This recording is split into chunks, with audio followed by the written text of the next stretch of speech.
This conversation was recorded live on stage at the Festival of Dangerous Ideas, a festival co-presented by the Ethics Centre and the UNSW Centre for Ideas.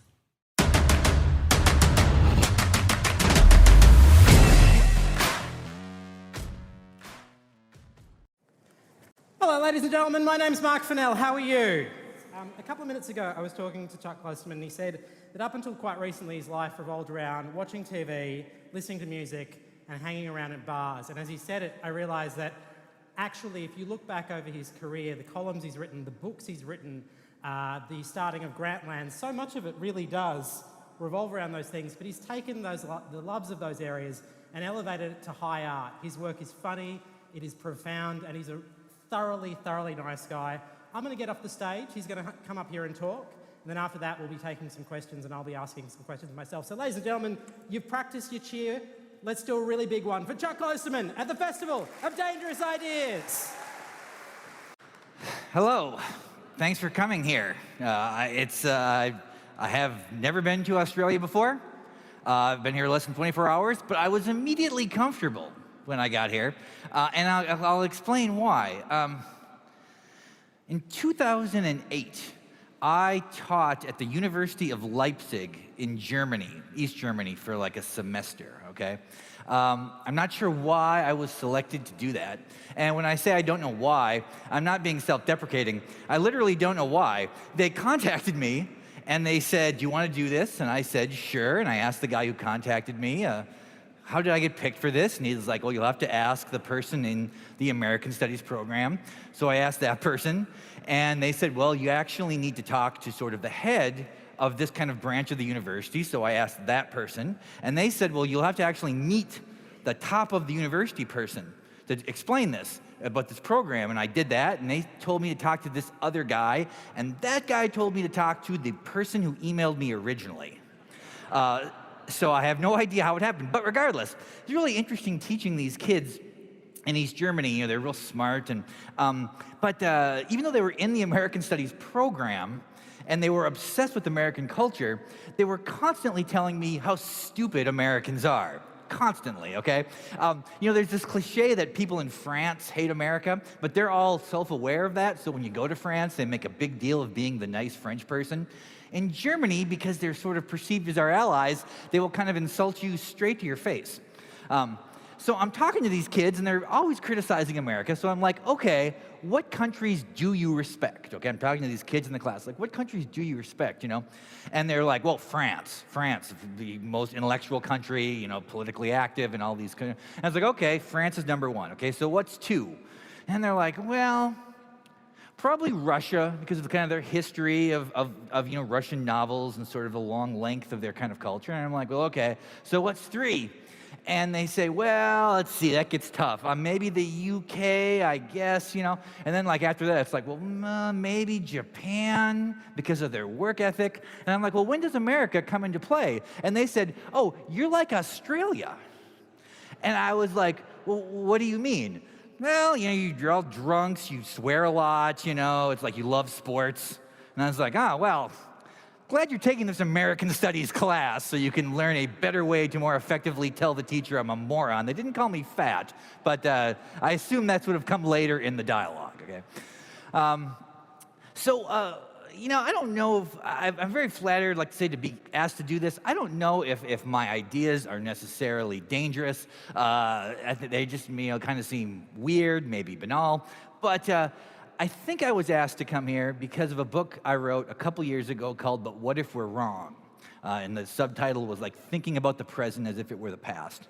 And I usually find the best way to sort of describe what this book is and the principles in it is just to kind of vaguely describe how I came to write this thing, okay?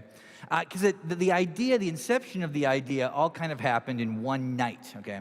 So I was sitting on my couch, and I was watching a television series called Cosmos, which was a reboot of a show that had been on with Carl Sagan in the late 1970s and early 80s, and it was redone kind of for the modern age. It's a show about science and the history of science and cosmology and all of these things.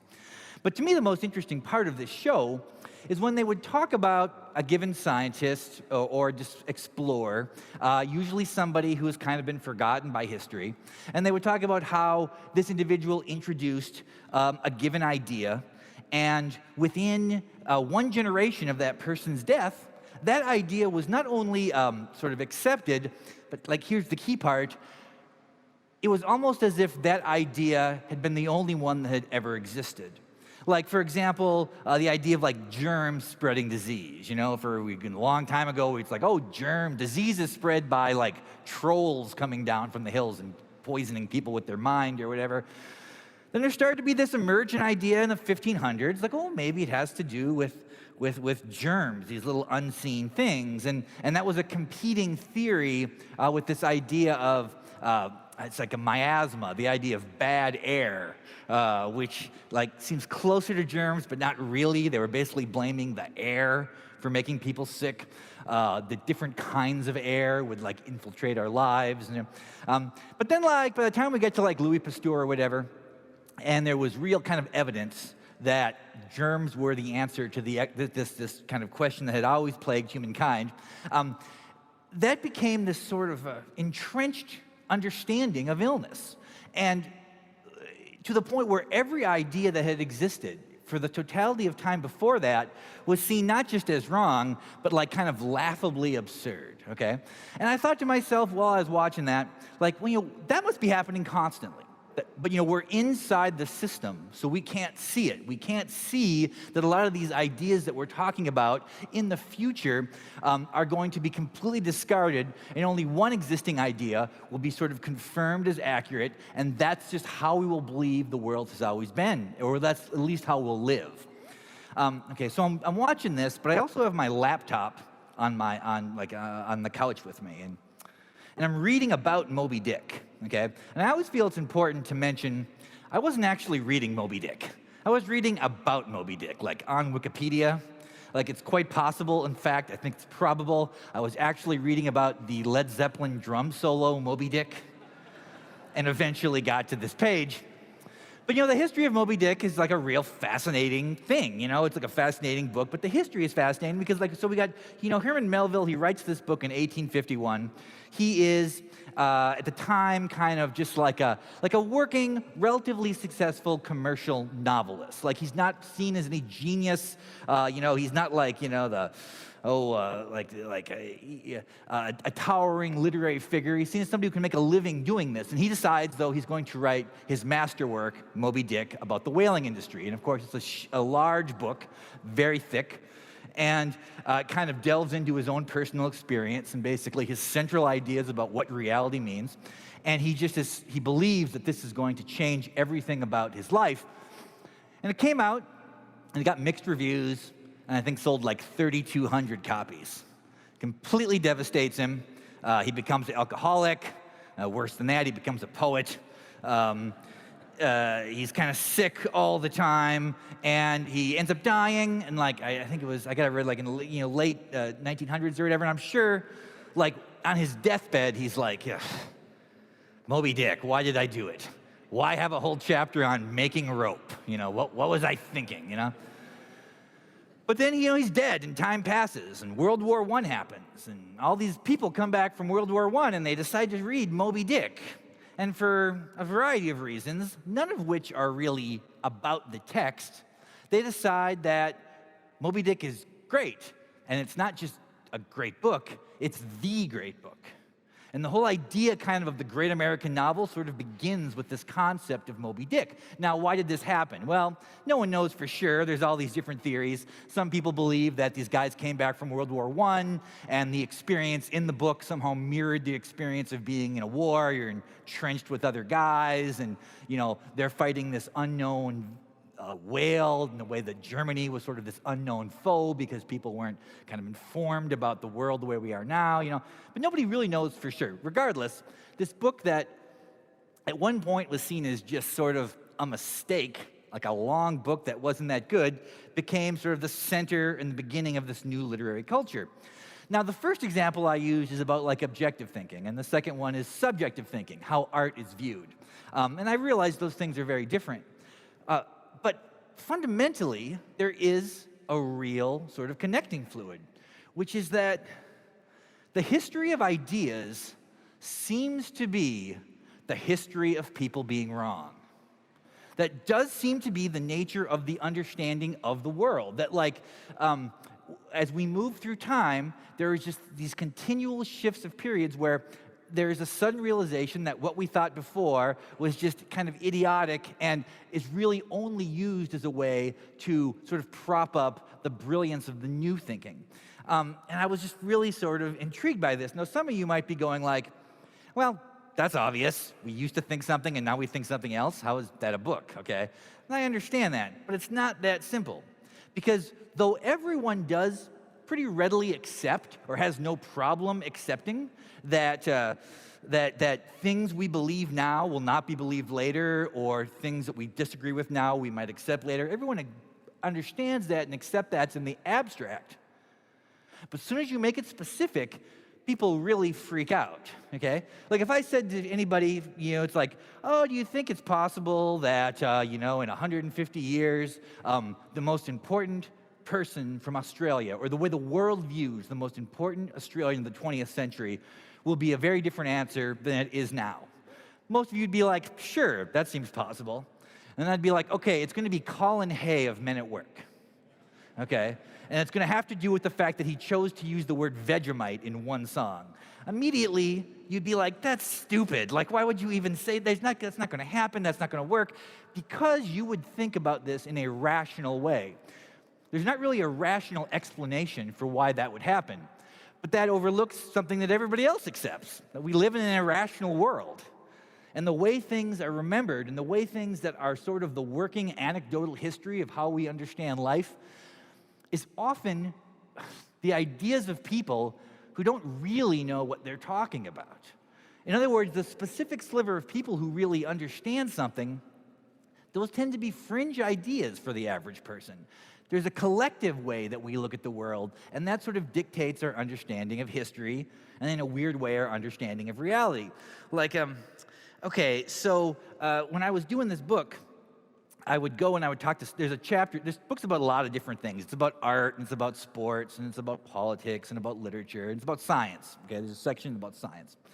So to interview scientists about what are things that sort of we base our understanding of science around now that you see the potential of being completely incorrect in the future. And I was always afraid that these people would think that I was some crackpot who was like trying to deny climate change or something. So I'd always come in there and I'd be like, okay, now some things I know like are stable. It's like our understanding of gravity is stable. And I was talking to this with Brian Greene, who's this like this string theory guy, and he's one of the first scientists I interview. And while I'm trying to get into my spiel about my real questions, and I use gravity as my example of something that I know not everything is up for grabs, he's like, I don't think we're going to understand gravity at all in the same way in 500 years. And I was like, whoa, okay, what do you mean? And he was like, well, right now we kind of see gravity as the force that sort of controls everything in the universe. Gravity's behind everything. But he said, what if gravity is more of an emergent force, which means just the force we can sense? And the example he used was like the difference between temperature and heat. Like, okay, it's hot in here, right? I don't know what the temperature is in here. I'm guessing some number, 105 degrees Fahrenheit, whatever that translates to in Celsius. I'm American, so who knows? You could tell me any number. But the thing is, it's like temperature isn't a real thing. Temperature is just a way for us to understand something else. And he's like, gravity might be the way we understand whatever force is kind of behind it.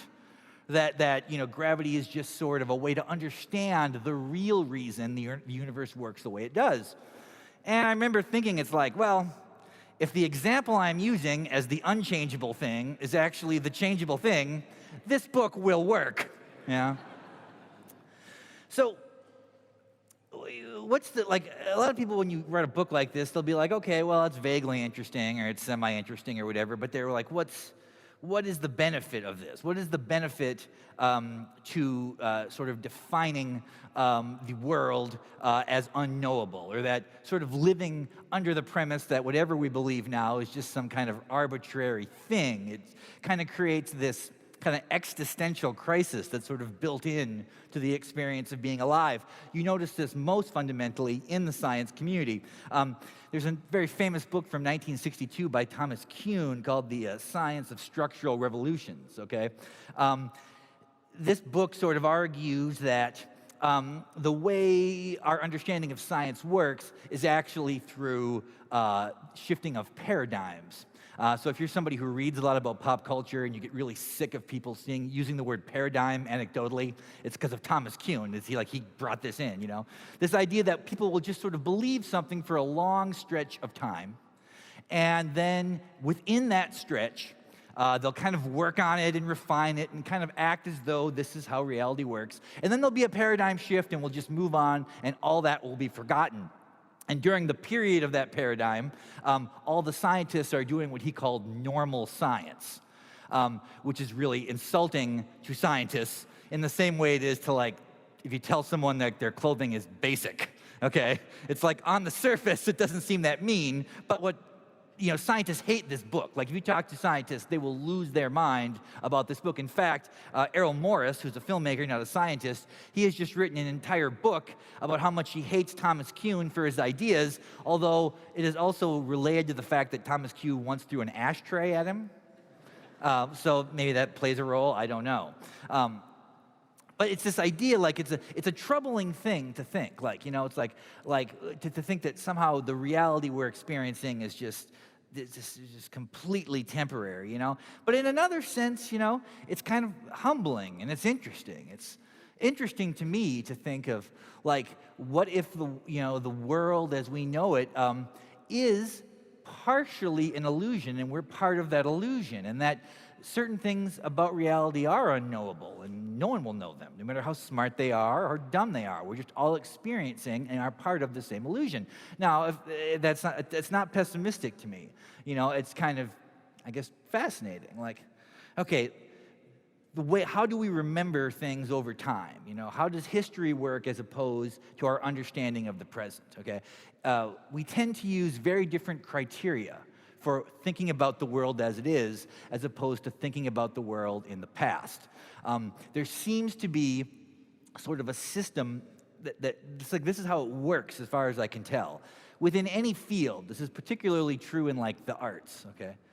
We start with many, many, many candidates who can sort of, who create the framework for what something is. Like, if we were talking about rock music or whatever, there's just numerous rock artists who sort of embody what rock and roll is from the 50s, 60s, 70s, and 80s and 90s, okay?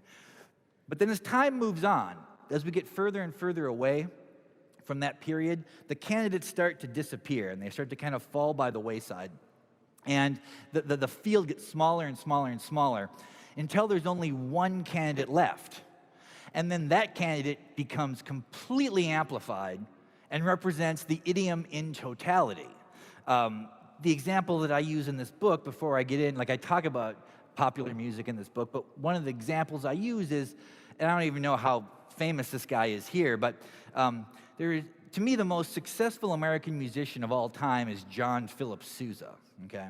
John Philip Sousa was one person who, like, he worked in this in the field of marching music, and marching music is something that, like, at least in America, everyone's familiar with, but it isn't popular at all. It's like a marching band plays at a football game, or we play it on Independence Day. It's like dun dun dun dun dun dun dun. It's like that kind of thing. Okay, well, because marching music is now the past, now it's history. It's not really a living art form. It's something that's only of interest to, say, like, music scholars or people who are just sort of interested in the history of popular music. And if a little kid is learning about marching music in school, the whole thing might be described in 2 or 3 sentences. The entire history of marching music might be encapsulated in 3 sentences. And one of those sentences will include John Philip Sousa. it is though he is now interchangeable with the entire genre itself. And to me, that's really what success is. The ability to have whatever you do become a stand-in for what the thing is. Like, I can already see it happening, like with reggae music.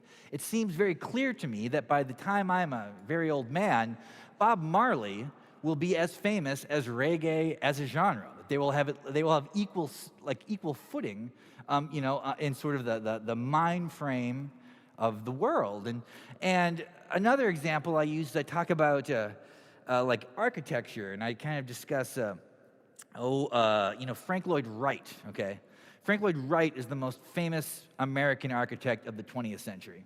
And if you were to go on the streets of America and say to somebody, it's like, name a famous architect, they would either say Frank Lloyd Wright or quite possibly, I have no idea, But the only people who could disagree with that, the only people who would give you a different name would be an architect.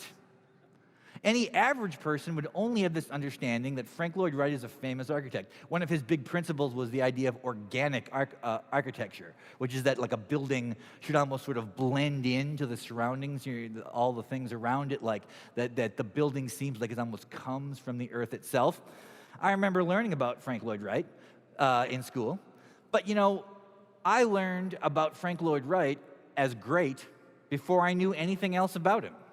And this idea that organic architecture is like the center of how we think about what in the United States, like what good architecture is supposed to do, I very much realized that in that same class, if I had been told, well, actually Frank Lloyd Wright pioneered inorganic architecture, the idea that a building separates itself up from the simplicity of earth and becomes its own thing, I'd have been like, yeah, I totally see that. That must be how it is. Like, we're kind of conditioned to sort of accept this anecdotal understanding of history. Shakespeare is a great example of this. Everyone knows or accepts or believes, however you want, whatever word you want to use, that William Shakespeare is the greatest playwright of all time. And if you ask somebody why that is, they'll give you all these different reasons. His use of language. Many people argue that every narrative that exists can be encapsulated in like 13 or 14 of his plays, or all these different things. And they talk about like the people who were his rivals at the time, like Ben Jonson and Christopher Marlowe. And they talk about the weaknesses they had in comparison to Shakespeare and all of these things. And it's not difficult or in any way inaccurate to see Shakespeare as the greatest playwright of all time. But the real reason Shakespeare occupies that space is a tautology. Shakespeare is the greatest playwright because he's the most Shakespearean. We've come to understand what he does as the center of how playwriting is supposed to act. So of course he fulfills it to the highest degree. It's this kind of reverse engineering, which is why, it's kind of how anecdotal history works, which is why I say so much of history is dictated by people who don't really know what they're talking about. The only people who can disagree with these things are people who immerse themselves in the field and put themselves in a position to have kind of a contradictory idea. But the idea itself is really passed along by people who aren't that engaged. Why do things get popular? Why does a movie like Titanic, why is that huge, Well, it's not huge because people who love film loved Titanic. It was because people who went to one film a year liked Titanic. I mean, that's really why they sat. When you look at like Michael Jackson's Thriller, okay, that's a great record. We can understand why it sold all those millions of copies, but it was also the record you bought in 1983 if you bought records. It's like the kind of the casual, uninvested person that dictates sort of this anecdotal memory. And that's why when we talk about what if we're wrong now, it's like the ideas in our understanding of the present tense, when somebody in 100 or 300 or 500 years looks back, they're not going to be looking back like an expert. They're not going to be using the information that the experts in the contemporary era are sort of debating. They're going to be dealing with the ideas that just keep going through time, that keep moving through because people are comfortable with them, or they seem obvious, or they're just like being attacked, or that it's not going to be this thing where the specifics of the merit really matter, and that's always a disappointing thing, to think that merit should be the most important reason something lives on, that we want to believe that Shakespeare has the most merit among the playwrights. But I am prone, as I mature, to think that's less and less the case, that it is more chance, and that it more has to do with the way things are positioned. We remember tropes about topics and not necessarily specifics. Like, okay, I used John Philip Sousa earlier as the example. In this book, I talk about how I kind of feel as though rock music, and the reason I keep talking, I was a rock critic for many years, the kind of rock music is kind of coming to its end. It's not going to disappear and die out entirely, but it's going to become this like fringe kind of music, like jazz or whatever. You know, it'll be something that's just not center to the culture anymore. And I was trying to think of, well, which artist will be the person who ends up being the John Philip Sousa of rock? In other words, the one artist everyone uses to understand the entire concept. Well, the answer should be the Beatles, right? The Beatles were the biggest band of all time, and they also seemingly wrote the best songs. They sort of defined all these things, how a band should act, how a band breaks up. They were the inception point for so many genres of music: country rock, metal, psychedelia, all these things come from the Beatles. Every logical answer points to the Beatles. But I have almost more faith in wrongness than I do in the Beatles' greatness. I think it's going to be something else. So you say, okay, what's your answer? Well, first of all, it seems to be easier historically for people to understand things through one person. The Joseph Campbell great man idea that it's like a hero is on a journey, and that journey is what we understand, and all of these things. And the Beatles are four guys. So maybe it will make more sense for it to be Bob Dylan or Elvis Presley, right? They're individuals that we can understand. Of course, the understanding of those two people would completely change the way people historically remember rock music in general. If it's Elvis, who didn't write any of his own songs, was kind of an entertainer more than anything else, was very handsome and sexual, and sort of had like a very sort of disenchanting end to his life, dying from a drug overdose on a toilet in his house, all these things. If that's the one sort of defining individual in the history of rock music, well, then rock becomes more like a Vegas-y thing. Like it was all just kind of a superficial entertainment, and there's a certain darkness to it, and that it wasn't about originality or authenticity. It was about performing other ideas.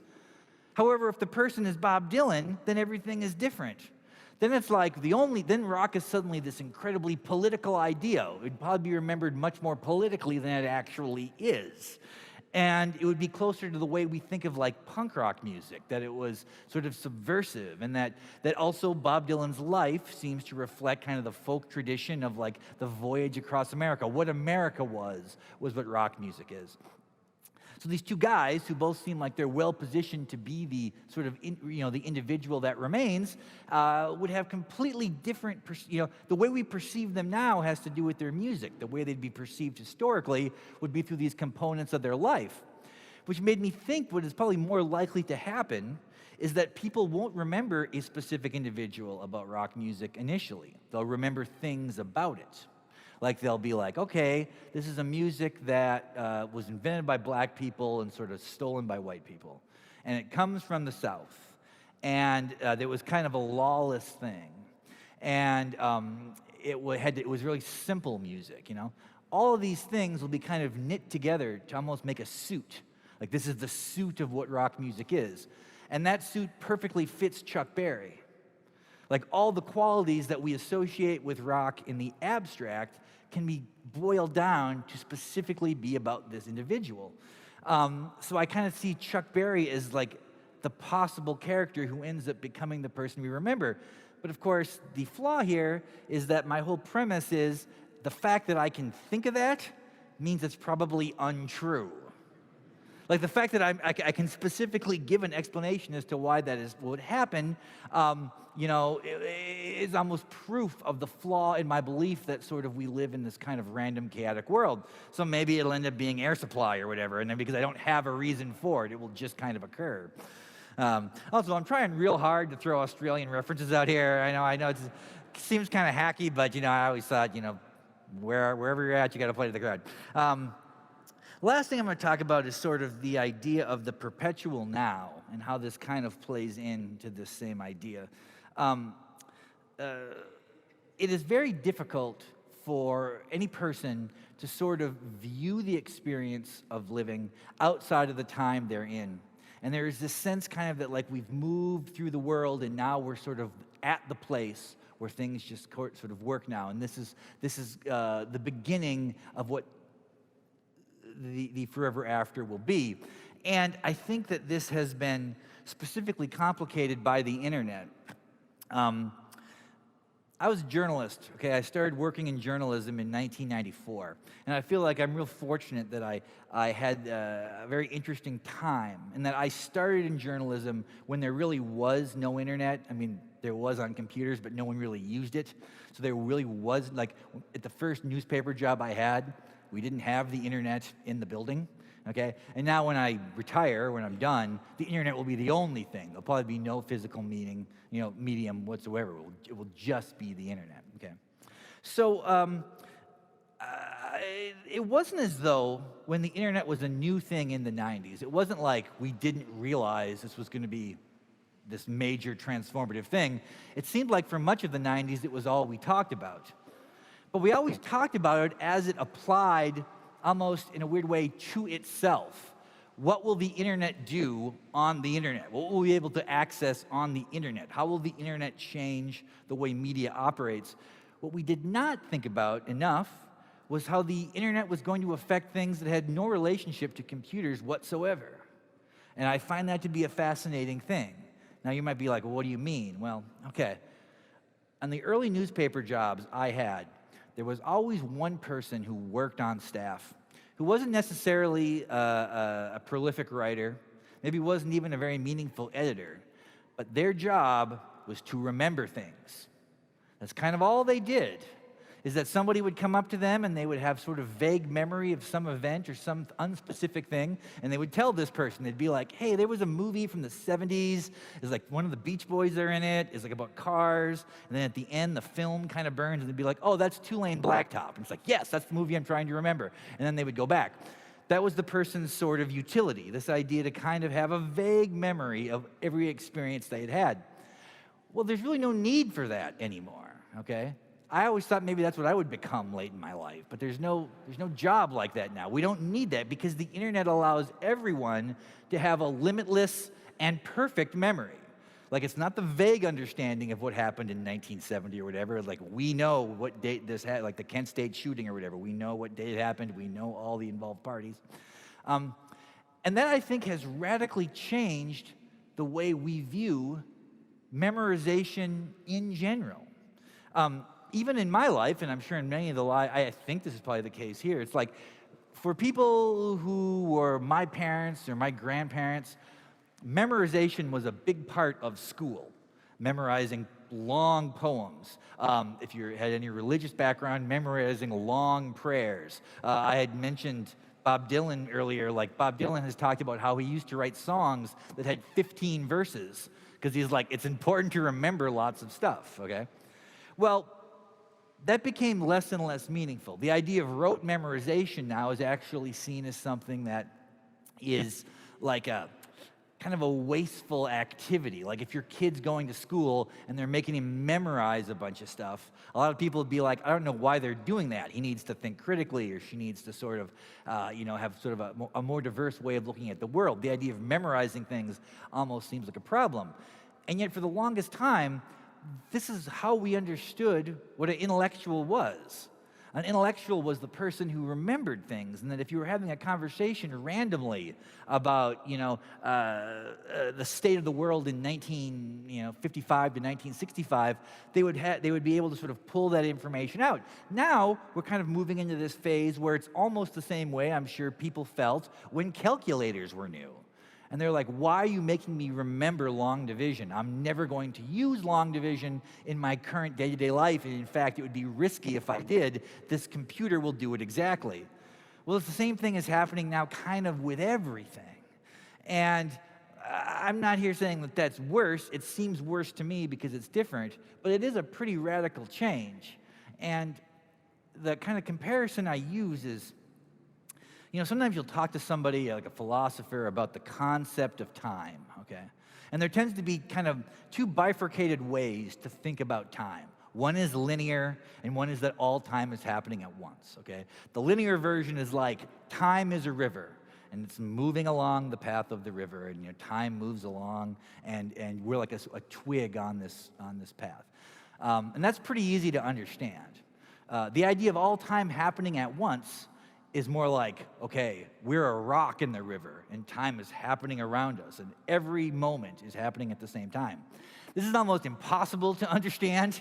I mean, there's probably a few people in here who do. I've been thinking about it for half my life. I can't fully get my head around the idea of all time happening at once.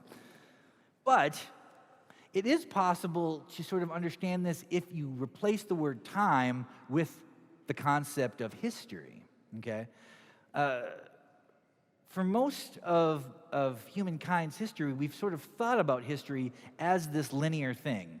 An event happens, and that leads to the next event. There's almost a domino effect, that the way time sort of works out is kind of like click, click, click, click, click, and we're always building upon the past, And that our understanding of anything, politics, horse racing, literature, whatever the case, whatever you want to talk about, it's like it's built on this premise that there was a sequence building to this thing, and you can look at it positively that we're building upward, or you can say it neutrally and we're building across, or we're devolving. Whatever the case may be, that was always the idea, that you learned from the people who came before you as they had learned from the people in the past. But now the internet allows everyone to have access to pretty much all the information there is simultaneously. So it's not really a river. It's a real shallow ocean, okay? And you can go out in this shallow ocean with a bucket, and you can use to pick up whatever you need or whatever you want. So if you're trying to talk about a very modern idea, you don't have to think about the fact that, 20 years ago we thought about this very differently. You can ignore that entirely. You can go out with the bucket and find the one individual 50 years ago who was already saying what you believe now. You can almost pick and choose history because you don't have to worry about sort of the sequence of it. It's all there in this kind of universal, equal way. And I think that's going to further complicate this idea of wrongness, because I think in the future I was going to be almost impossible, but it will be possible to argue that we were never wrong, that we were always right. That it isn't this pattern of change. We can go and find the moment that validates the way we feel right now. And I think that's going to be a real kind of interesting problem for people to come, after us and after me. But, in another way, this was the upside to this book, I'm writing a book about, or I wrote a book about how will the present tense seem in 100 years, or 300 years, or 1,000 years. In many ways, that's a very safe thing to do. It's real hard for me to be wrong. You want to talk to somebody and interview them, they might not want to, they might want to be interviewed, but then say like, I want you to talk about how things will be in 250 years. They're like, sure, I'm not going to be here to take the penalty if I'm incorrect or whatever. But if I get one thing right, if there's one thing in this book that ends up being prescient and ends up being true, then the whole thing is mega successful. And the fact that I called it, but what if we're wrong, increases the possibility that someone will look at this book in a very distant future and look for things I may have gotten right. So this is probably the best book I wrote and the most cowardly. Anyways, thank you very much, and now we're just going to do questions, okay? Grab a seat. So I think I have to sit on that one, and you have to sit. I gotta sit here. They were very specific. Okay. How great was that?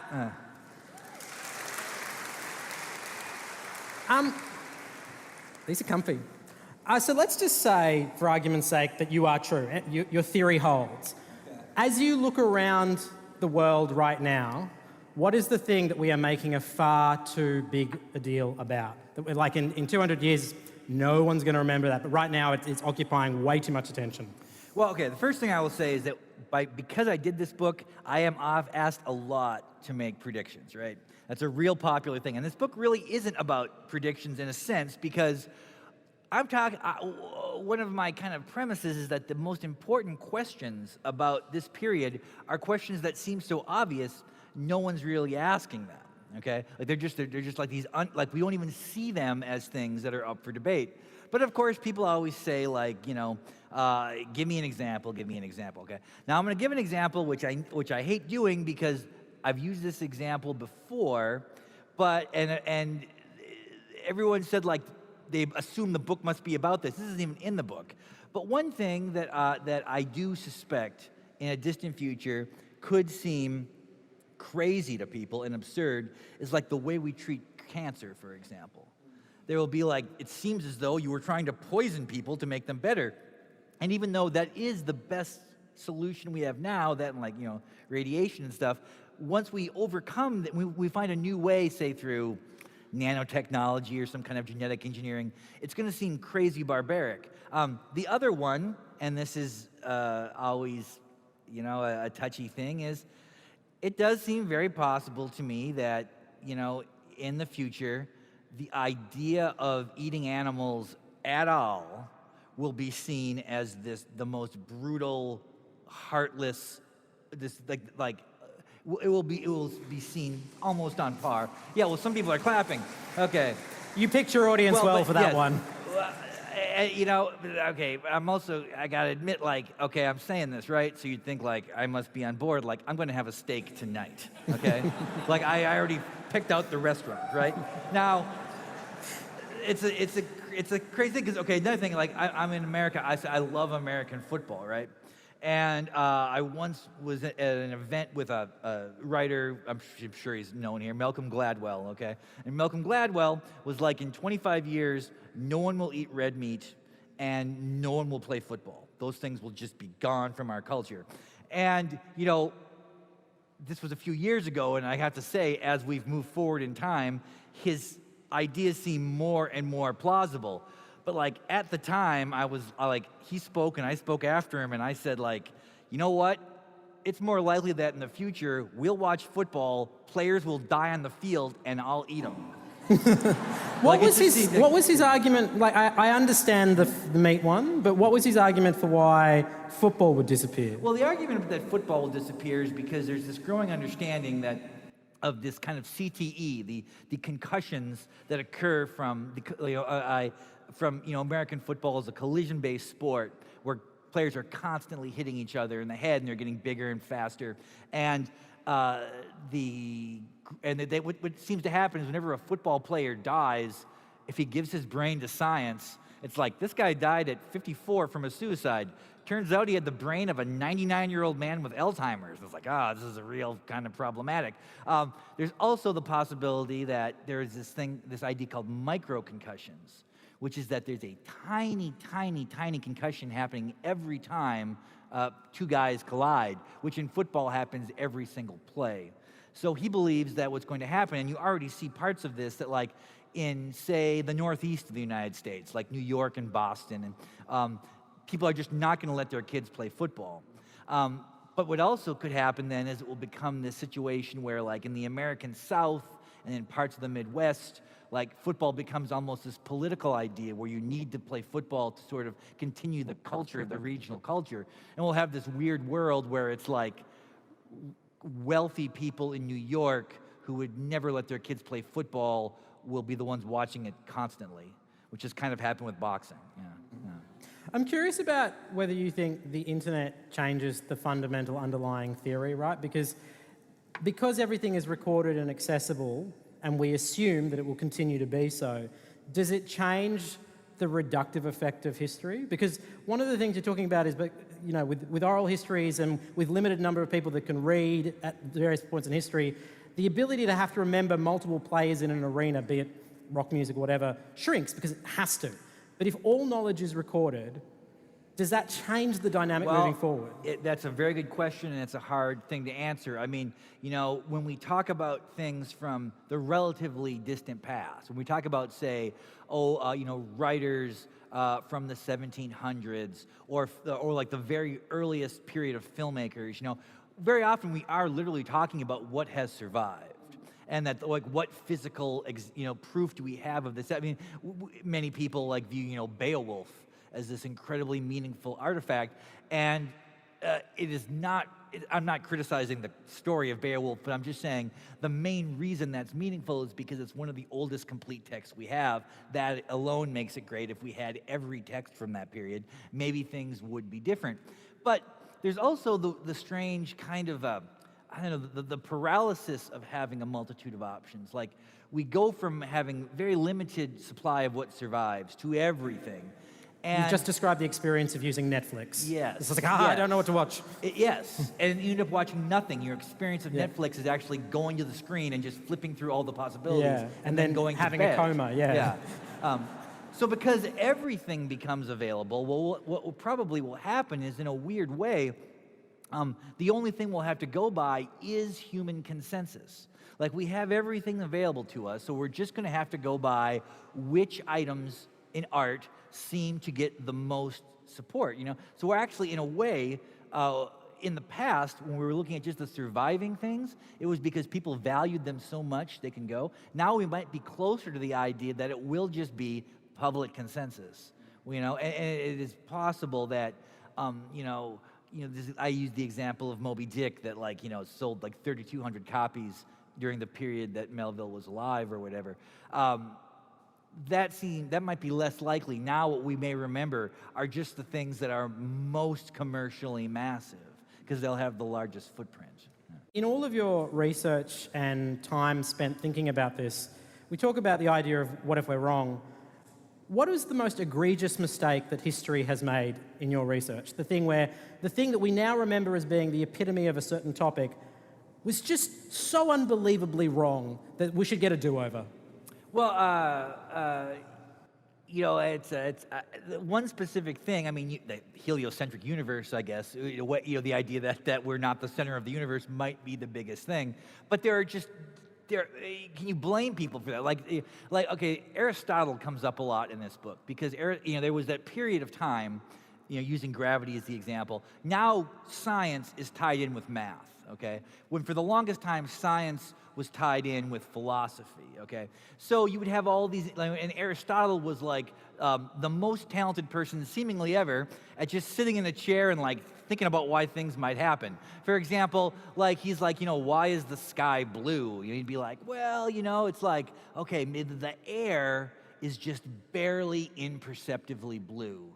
But if we get enough air lined up, it will seem blue in the same way that water is clear, but it must be imperceptibly dark, because when you look into a well, the water seems dark. And if you line up enough water, the whole thing seems dark. Must be the same for the air. Okay, you know what? That's actually a brilliant way to figure something out that you don't know what it is, okay? Just guessing, that's a great explanation for why the sky is blue. Of course, no, that's not the answer. I think another title for this book could have been, Aristotle, the genius who was fucking wrong about everything. Because he over and over had these genius ideas that were proven wrong by time. But that's the thing. It's like math is always like the wild card in this, or actually it's almost the opposite of a wild card. It eliminates the possibility seemingly for things to be incorrect. And that's why some people, like Neil deGrasse Tyson, basically said, he was very against, I interviewed him for this book, and he was like, this is a bad idea for a book. It's going to give people the wrong idea, because his idea is that basically since kind of the scientific revolution, since that happened, in the 1600s, Galileo, and we have a microscope, we have a telescope. He's like, things really haven't changed that much, he would argue. That we were wrong a lot until 1650, and all of a sudden things started getting accurate. But what he's really saying is, a lot of ideas are still sort of founded in that thinking of 1650 time, and if I had to wager, I would say that that will shift again. But it seems dumb to say that in a sense, because it's like I'm looking at people who really understand something and saying, your understanding is putting you in a position of failure, Because you know more than me, I'm smarter or whatever. It's like, but I don't feel that way. I want to trust everyone who tells me what reality is. But like I said, the history of ideas seems to be the history of people being wrong, and I can't get around that obstruction. I can't get around the fact that your publisher didn't go with the Aristotle title. It's just a much better title. Hey, so there are microphones around you, and they have numbers. If you have a question, gravitate towards the microphone with a number. So there's a 1, there's a 4, there's a 3, a 2 stepping into place. If you've got a question, move towards that microphone, and what I'm going to do is I'm going to yell out a number. They're going to raise the volume on that microphone, and when you talk, everyone will hear it. All right. With that in mind, microphone number 1 has a question. Thank you. With the Trump era having fallen on the Earth like a giant meteorite over the last 3 years, and his having sort of like made a quantum mechanics, a quantum theory effect on truth and untruth and wrong and right, where all are there simultaneously, exist simultaneously, irrespective of what the subject is, and where the observer changes massively whatever the outcome is. In your mind, has that now changed the movement towards wrong, right, truth, untruth, and should you now write an epilogue? Okay, well, first of all, it's a great question, and it's a question that has happened a lot. I wrote this book. This book came out before the election, okay? Now, since then, many people, of course, have asked me, like, you know, are we wrong about Trump? Okay, well, what they mean when they ask that is like, did the United States, kind of as a collective, make the worst possible decision that they could possibly have made for the leader of their country? So my book is really about the questions that aren't being asked at all. The idea of the problems with Trump and the flaws that are going to sort of ripple from his presidency, those things are being discussed. I mean, they're you know, his popularity in the United States when he was elected, his approval rating would be somewhere around 33%. I would guess now it's probably in the high 20s. It's interesting, it's about 90% with people who exclusively vote Republican, but it's almost as though that's like they're pushing against just the idea of other people recognizing this problem. Now, what you're kind of asking is like, is his willingness to present this idea that like, truth is basically how you feel as opposed to what the facts suggest. In my view, his success has very little to do with anyone listening to him going, that makes sense. I mean, I think that they're voting against something else about the culture. You know, when I got into newspapers, we used the term fake news, okay? Fake news came up all the time, but it meant something different.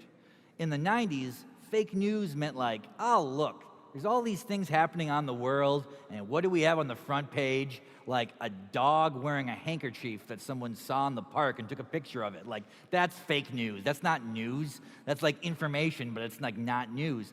Now fake news just means like you can just sort of make information up and like say like there's this caravan coming to invade America that's, you know, it's completely devoid of any of the real information. Now, will this have a problem going forward? I don't know. In some ways, it has heightened the awareness of this problem. And like I say, it's not as though people are listening to him. His most ardent supporters, it's like they almost are saying, the fact that he doesn't care and just wants to win, I understand that impulse. Or I feel as though my life can't change. Why should I do what these other people want me to do? I'm going to support the guy who's just going to wreck everything because maybe what's new will be better. So actually, I don't have that fear.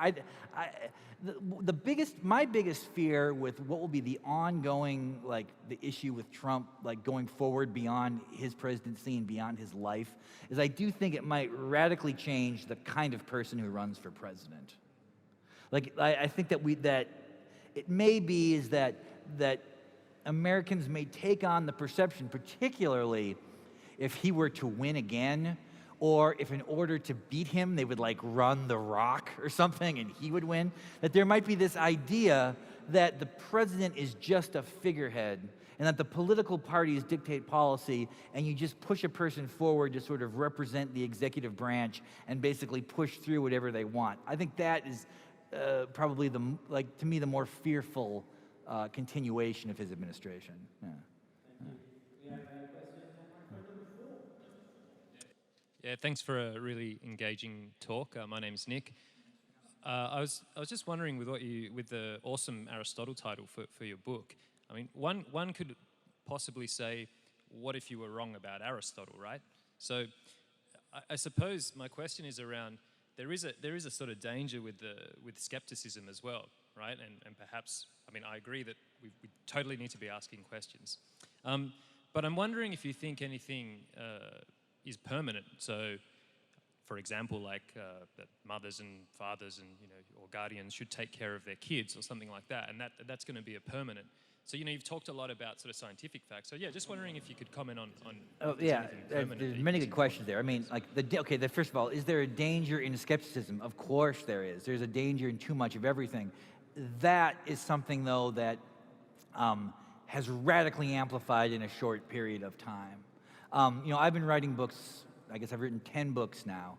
And when I started writing this book, which isn't that long ago, like the first book I did came out in 2001, the main reason those books had any success at all is because people are like, oh, this is a different way of thinking, because there was a real premium placed on new ideas. And now, because things have become so polarized, the idea of having sort of a neutral idea, a thought experiment, is kind of seen as dangerous now.